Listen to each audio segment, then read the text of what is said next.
kept the shelves in order while my superiors searched for weapons and whispers. The system trusted ledgers more than men like me. Each returned book carried weight I was not meant to bear, and failure had names attached to it. When the inspections came, I learned how quietly a life could disappear without a sound. By mid-1942, the German occupation of Poland had entered its third year. Warsaw, once the vibrant capital of the Second Polish Republic, had been hollowed out by years of repression, forced labour, and brutal retaliation. The city's infrastructure was under constant surveillance by the Gestapo and Sicherheitsdienst, while thousands of Jews and political prisoners were crammed into ghettos or imprisoned in the growing web of Nazi detention facilities across the general government. One such facility, the Mokotów prison, located in Warsaw's southern district, had long served as a criminal detention centre before the war. Under German control, however, it became a feared site of incarceration and interrogation, particularly for members of the Polish underground, suspected resistance operatives, and civilians caught in Nazi dragnets. The prison, known to locals simply as Więzienie na Rakowieckiej, had multiple wings, with both men's and women's sections, and was overseen by a German administration with Polish auxiliary staff retained in limited numbers to assist with logistics and basic services. By the second half of 1942, the number of prisoners swelled as German crackdowns intensified in response to growing sabotage efforts and clandestine publications. Within this increasingly oppressive environment, a new layer of routine was being constructed behind the scenes, one where the prison library quietly became a point of subtle resistance. The prison library had originally been a modest collection, mostly older Polish and Russian literature from before the occupation. Its purpose, as viewed by the German administration, was to pacify inmates and promote docility through controlled reading material. Though small, the library became unexpectedly important for both prisoners and guards. For many inmates, especially political detainees awaiting interrogation or transport, the books offered rare mental escape. For the guards, it was a logistical distraction they were happy to delegate. Overseeing the daily operation of this modest service was a Polish man in his early 50s named Henryk Kozłowski. Before the war, Kozłowski had been a teacher in the Praga district of Warsaw. After the closure of Polish schools and mass arrests of intellectuals in late 1939, he avoided deportation by taking minor administrative work and eventually secured a low-profile position at Mokotów prison as a library clerk. Officially, his duties were limited to checking out books to prisoners, maintaining catalogues, and assisting with German administrative paperwork when needed. Kozłowski was not a figure of overt defiance. Soft-spoken, slow-moving, and generally deferential to authority, he passed easily under the radar.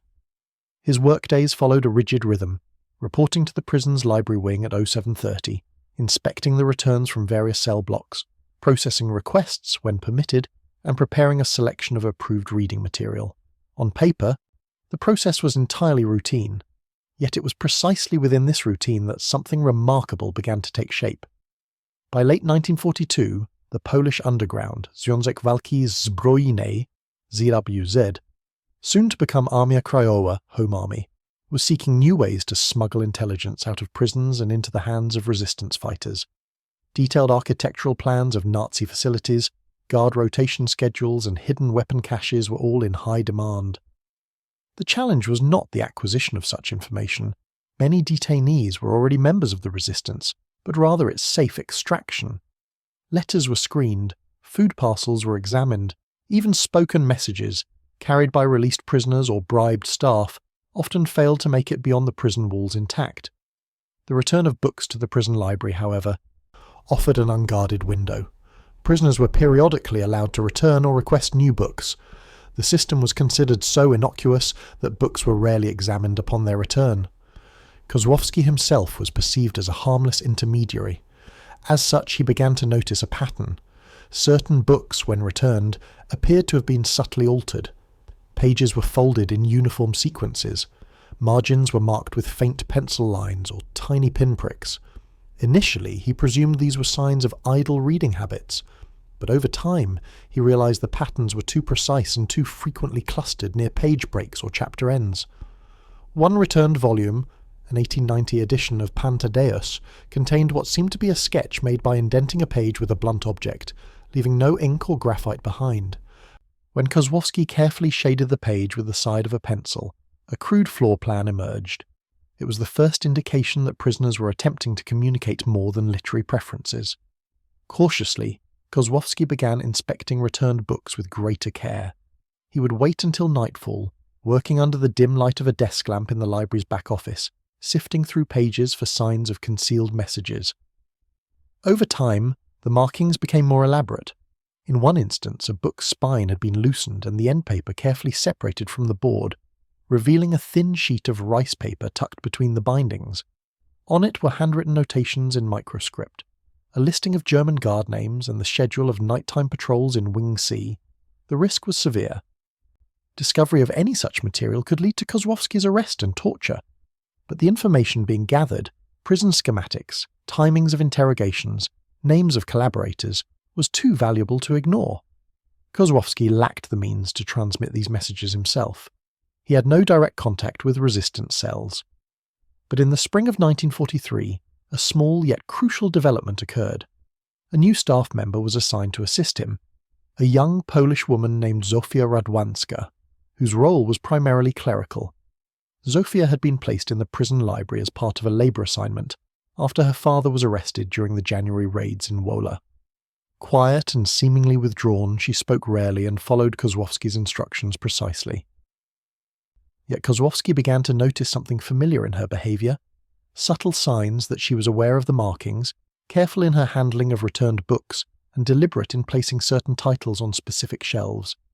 It was only after weeks of silent coordination that Zofia finally handed him a folded note tucked between the pages of Nad Nimnem.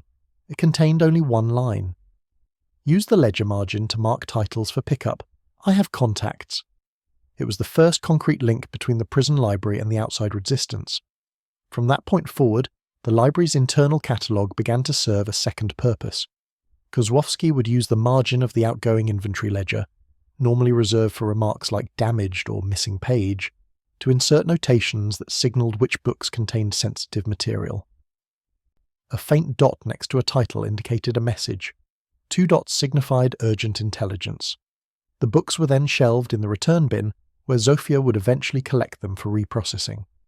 Under the guise of transporting discarded or damaged books to a storage annex, she would occasionally carry the volumes out of the facility. But the system was not without flaws.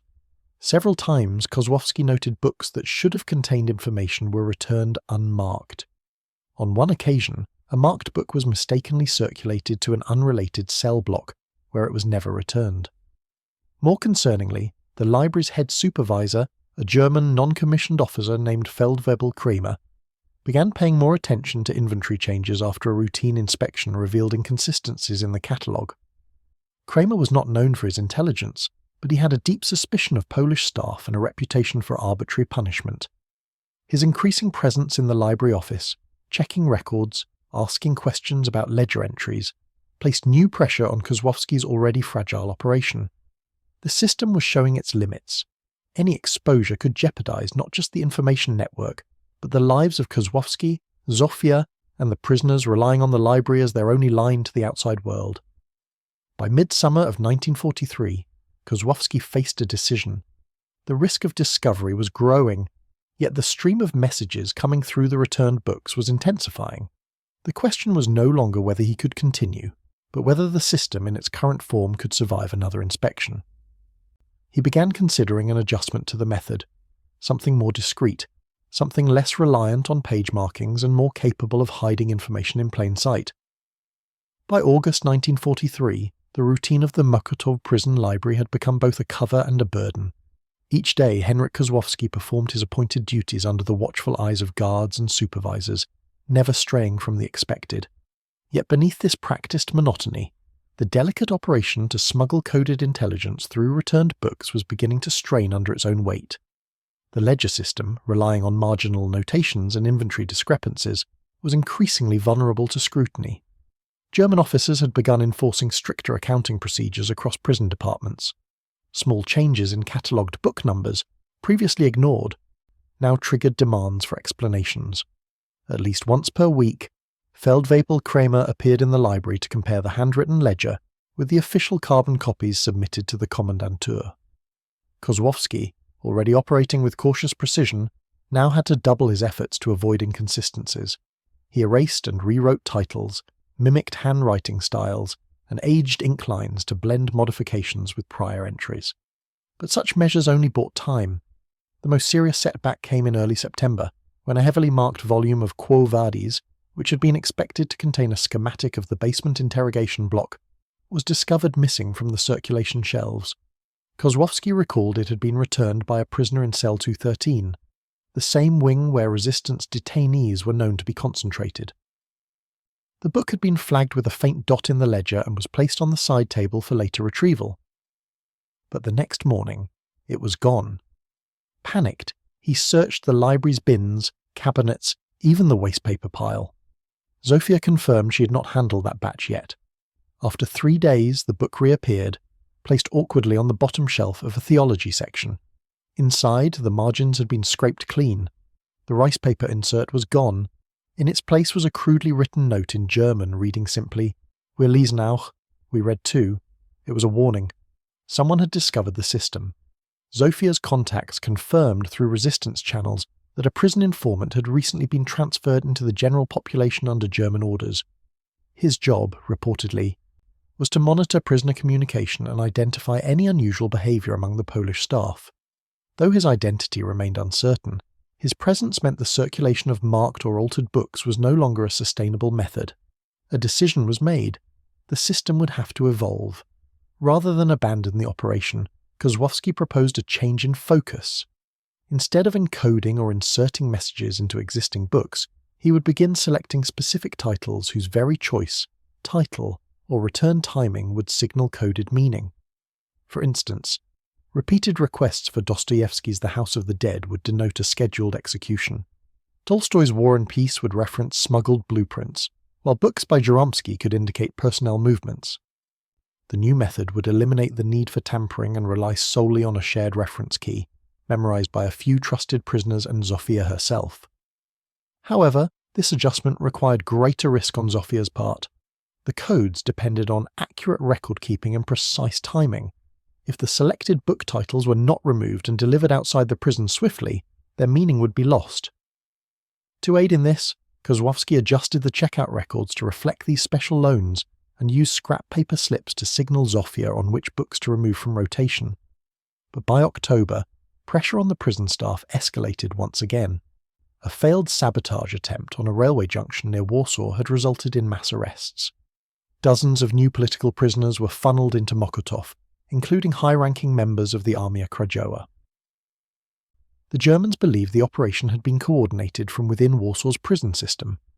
As part of the crackdown, internal audits were ordered, staff were questioned, personal lockers were searched, and visiting privileges were curtailed. During this period, Kozłowski's access to the prison wings was sharply reduced. He was no longer allowed to distribute books directly. Instead, guards would deliver books upon request and return them to the library Dropbox, often haphazardly. This created delays and, more worryingly, eliminated Kozłowski's ability to verify who had returned which book. The chain of communication that had been delicately crafted over months was now fractured. With prisoner requests filtered through guards, it became impossible to know whether certain codes had been sent, received, or intercepted. More than once, books used as signal markers failed to be returned on time. In one instance, a volume of Sienkiewicz's With Fire and Sword remained in circulation for over 2 weeks before being returned without comment.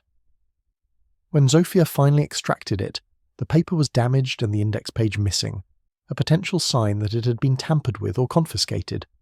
Kozłowski considered halting the operation altogether, but reports from Zofia's contacts suggested the intelligence received, though sporadic, had proven valuable.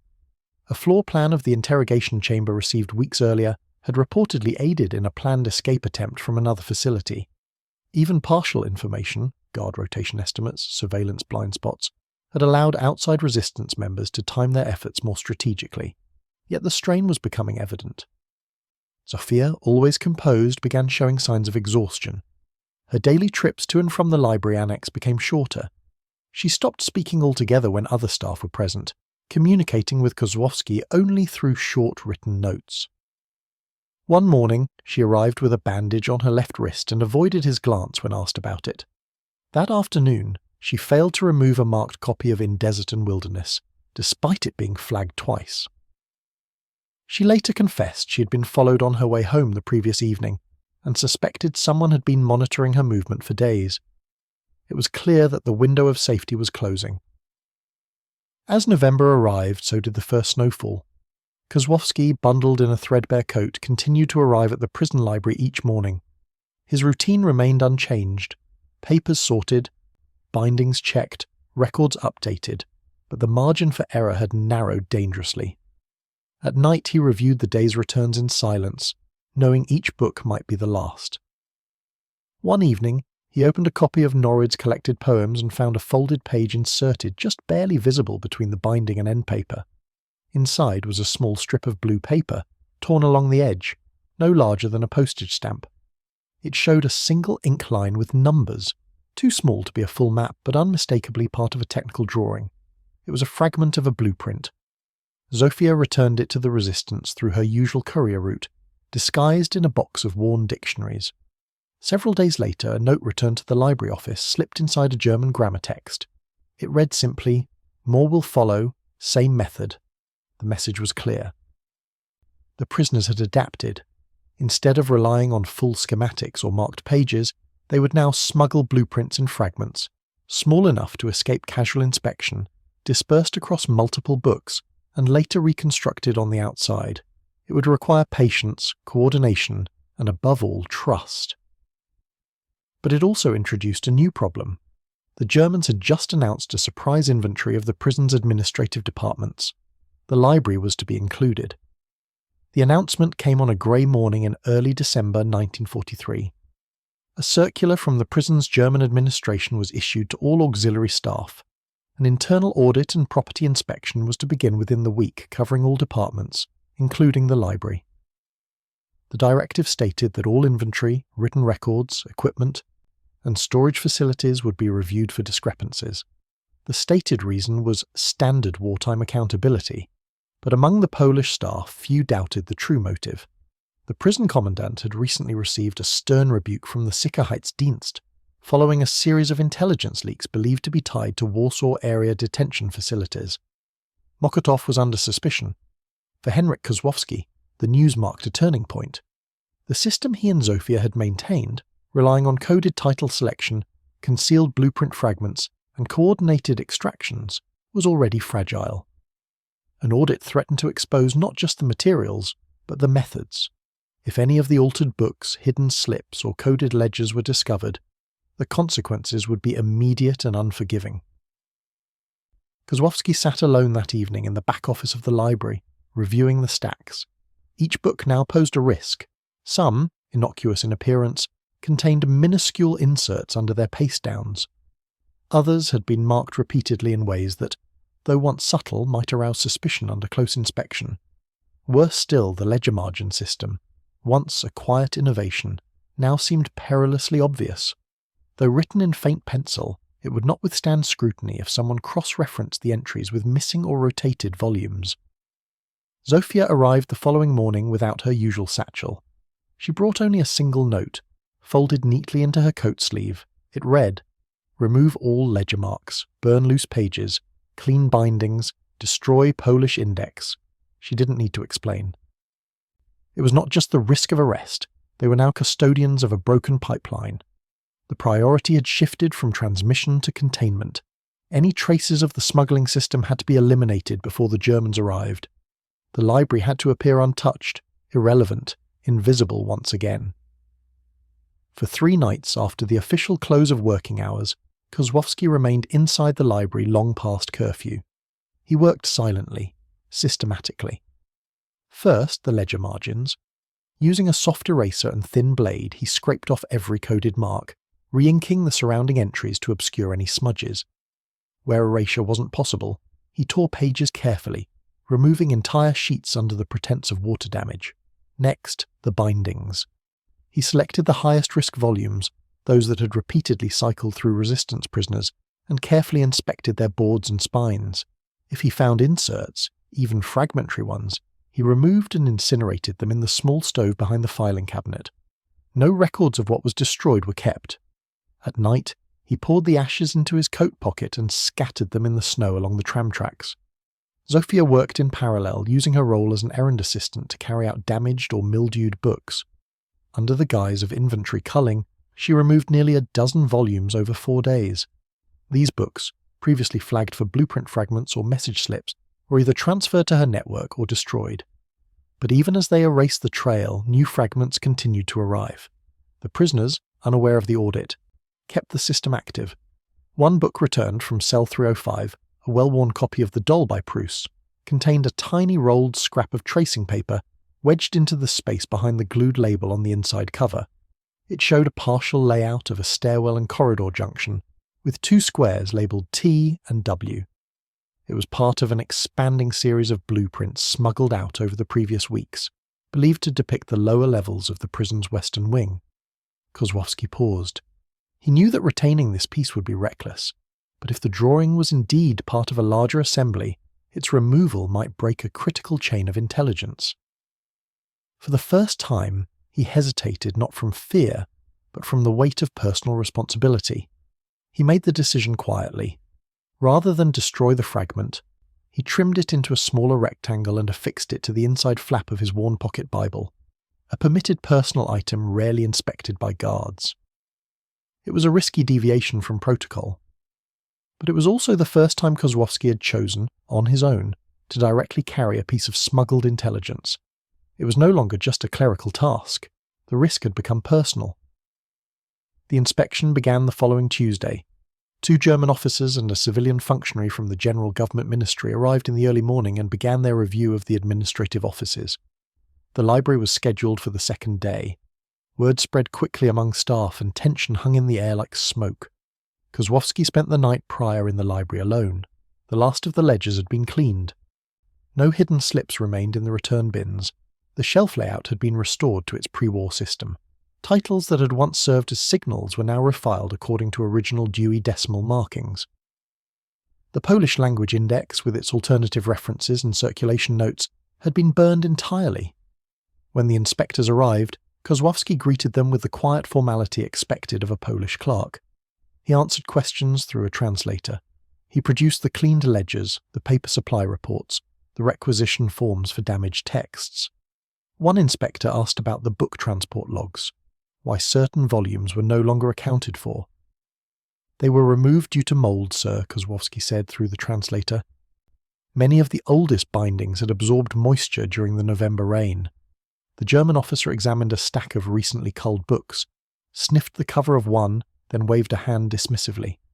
They did not search the stove. They did not question the absence of the Polish catalogue.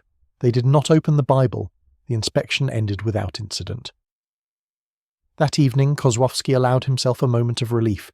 He opened the Bible, removed the tracing paper fragment, and handed it to Zofia without a word. She nodded once and slipped it into the lining of her coat. Later that week, word came through her contacts. The blueprint fragments were being successfully reassembled by resistance engineers in a secure location near the Żoliborz district. The structure being drawn was, as suspected, the basement level of Mokotów prison, an area believed to contain holding cells used for Gestapo interrogations and temporary detentions before executions. The accuracy of these blueprints could not be guaranteed, but they were already informing preparations for a possible prisoner extraction operation being planned for early spring. For Kozłowski, the work continued. The library still opened each morning. Books still returned, sometimes unmarked, sometimes simply worn. But the meaning had shifted. No longer just a service, the library had become a lifeline, subtle, vulnerable, but enduring. And he now knew that each book returned might not simply be a request for knowledge or comfort, it might be a message waiting to be found. By early January 1944, Warsaw stood under a thick winter fog. The city's resistance cells were operating under increasing strain, as surveillance networks expanded and arrests became more surgical. The Gestapo's grip tightened, not only on the street corners, but also in places once considered peripheral to security concerns. Prisons, particularly those in Warsaw like Mokotów, were being systematically audited for signs of internal compromise. Inside the prison, Henryk Kozłowski resumed his quiet work in the library. The audit had passed, but the sense of temporary reprieve did not translate into ease. If anything, the absence of consequences suggested the Germans were recalibrating rather than retreating.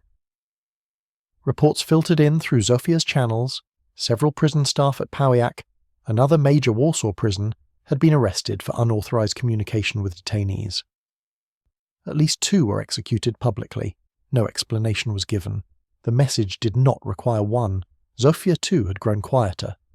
Her transfers between the library annex and the prison compound had been limited. She now made fewer courier runs, and when she did, she used alternate routes and rarely carried more than 1 or 2 volumes. On more than one occasion, she reported being followed by plainclothes men. Resistance couriers embedded in the civilian rail service confirmed that the Gestapo had begun targeting those affiliated with prison maintenance teams. And yet, the smuggled fragments continued. The blueprint operation, now reduced to isolated drawings tucked into borrowed volumes, relied on total discretion. Instead of complete diagrams, prisoners submitted detailed sections, cross-sections of corridors, drain placements, door hinge positions, light fixture heights.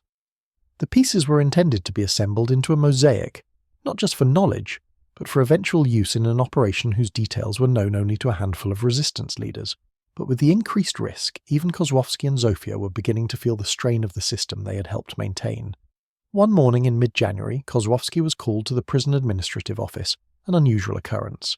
He was greeted not by Kramer, who had previously overseen most matters related to the library, but by SS Untersturmführer Alfred Röpke, a man known for his involvement in interrogations. Röpke was younger than most of the guards, impeccably dressed, and fluent in Polish, an unsettling detail in itself. He did not begin with accusations. Instead, he gestured politely and asked Kozłowski to sit. The conversation that followed was precise, even cordial. Röpke asked about the library, its hours, inventory methods, staff duties. He inquired about Zofia Radwanska, her attendance record, her background. Kozłowski responded carefully, offering only what was true and known through official channels. Then Röpke's tone shifted. He asked if Kozłowski had ever noticed books going missing, whether any pages had ever been found marked or torn, whether prisoners had attempted to pass hidden messages through literature. Kozłowski, remaining composed, responded that books often came back damaged. Prisoners treated them poorly, and that some volumes required rebinding or replacement. As for hidden messages, he said he had never seen such a thing. Röpke smiled faintly and leaned forward. "You see, Herr Kozłowski," he said in clear Polish, "we believe ideas are more dangerous than weapons, especially when they hide inside other ideas." The implication was clear. The conversation was not about books, it was about surveillance, and the library, for all its routine, was now viewed as a battlefield. After the meeting, Kozłowski was not detained. He returned to his post and found the library untouched. But he knew the visit was a warning, one that placed him directly under the eye of the German intelligence apparatus. The facade of anonymity had been pierced. Later that week, Zofia brought word that a known courier working in the prison laundry service had been arrested. The woman in her 40s had reportedly been caught with a concealed list of prisoner names in her clothing seam. She was removed from the premises and did not return. That same day, a trusted guard in Block D was replaced with a German conscript, whose orders came directly from the Sicherheitsdienst. The slow squeeze was accelerating. In response, the blueprint communication was halted entirely. No new fragments were to be submitted until further notice. The risk of interception was now too great. The remaining diagrams, those already smuggled out over previous weeks, were deemed sufficient for the planned operation, though the date had not been set. But the prison continued to change. Kozłowski was reassigned to reduced duties, only morning hours, no direct prisoner contact. His access to the record ledgers was limited, and a junior German clerk was now assigned to double-check all book inventories weekly. The message was unmistakable. The library would be tolerated, but only under strict observation. Zofia received a formal transfer order at the end of January.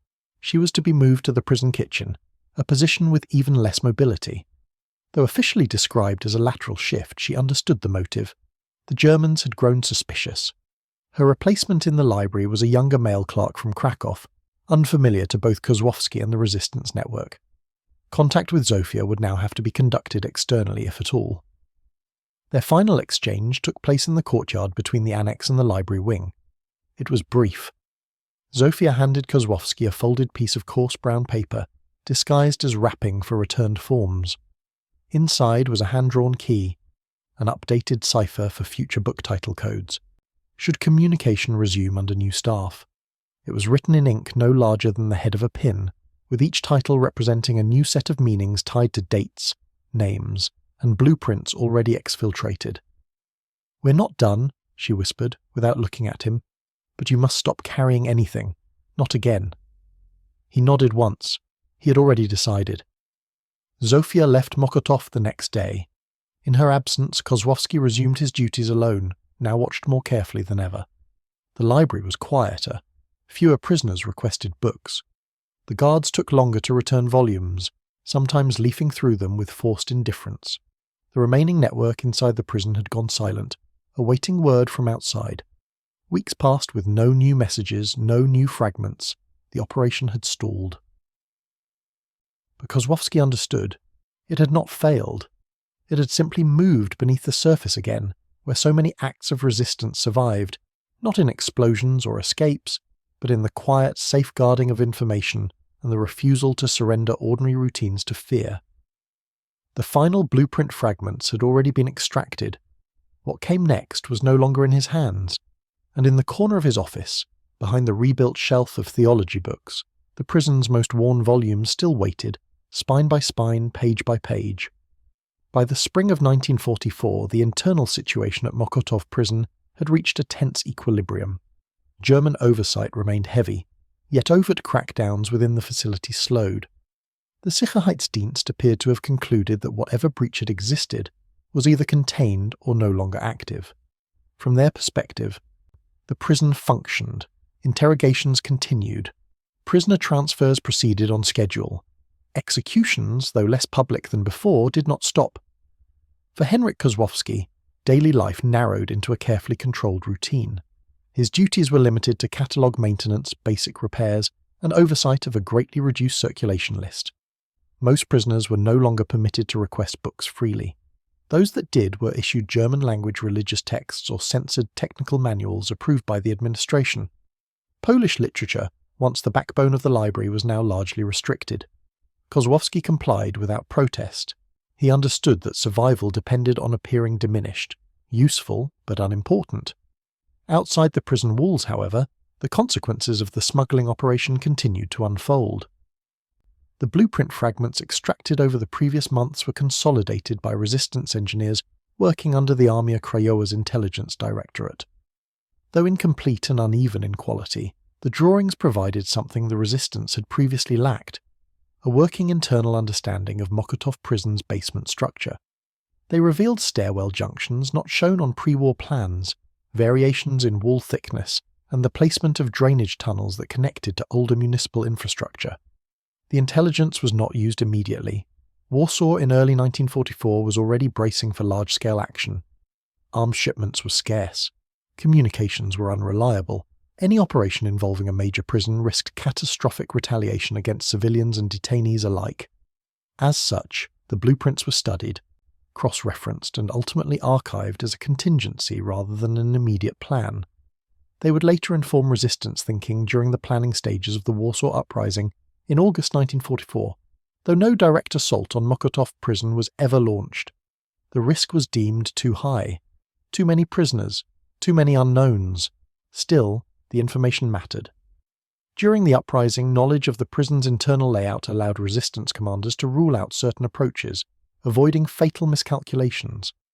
In at least one documented case, a resistance unit attempting to evade German encirclement used a sewer route adjacent to the prison complex, one whose access point had been identified in the smuggled diagrams months earlier. The unit survived. Inside Mokotów, Kozłowski witnessed the final collapse of German control that summer from behind barred windows. When fighting erupted across Warsaw, the prison became both a fortress and a liability. Guards were reinforced.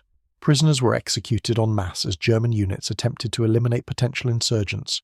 Records were burned. Files vanished. Kozłowski survived by accident more than design. During the height of the uprising, a shell strike damaged the administrative wing, rendering the library unusable. He was ordered to assist in clearing debris and was later confined to a holding room with other auxiliary staff. When Soviet forces approached the city in January 1945, the prison was partially evacuated by retreating German units. Kozłowski was among those left behind. When the Red Army entered Warsaw, they found Mokotów prison scarred but standing. Its cells were emptying, its files were incomplete, its staff scattered. Kozłowski did not immediately return to civilian life. In the months following liberation, he was questioned by both Soviet and emerging Polish security authorities. His role at the prison, though administrative, placed him under suspicion. He disclosed little. The library records had been destroyed. Zofia Radwanska's name was never mentioned in official reports. After a brief detention, Kozłowski was released. He returned to teaching in a Warsaw school rebuilt from rubble. He never sought recognition for his wartime role. Those who knew him described him as reserved, precise, and unwilling to discuss the occupation years in detail. Zofia's fate was less certain. Resistance records indicate she continued courier work into mid-1944, though under a different alias.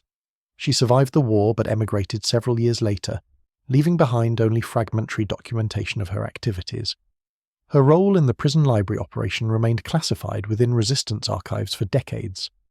The library at Mokotów prison was eventually restored under post-war administration. New books replaced those lost. New ledgers were written. No plaque commemorated the wartime operation conducted there. No official acknowledgement was made. Yet the legacy remained, quietly. The blueprint fragments preserved in resistance archives stand today as evidence of a form of warfare rarely acknowledged, one conducted not with weapons, but with paper, patience, and routine. The operation succeeded not because it was dramatic, but because it was ordinary. It relied on overlooked systems and underestimated individuals. Henryk Kozłowski was not a saboteur in the traditional sense. He did not smuggle explosives or organize escapes. He managed shelves, repaired bindings, and erased pencil marks. His contribution lay in understanding that even under total surveillance, there are spaces power fails to see, especially when it dismisses the mundane. The books he handled passed through dozens of hands. They were searched rarely, if at all. They moved where people could not, and within them travelled information that survived inspections, audits, and occupation itself. After the war, Kozłowski donated several surviving volumes from the prison library to a public archive. None were marked. None contained hidden messages. To a casual observer, they appeared unremarkable. But in their pages lived a quiet truth, that resistance does not always announce itself. Sometimes it returns itself to the shelf, waiting patiently to be read.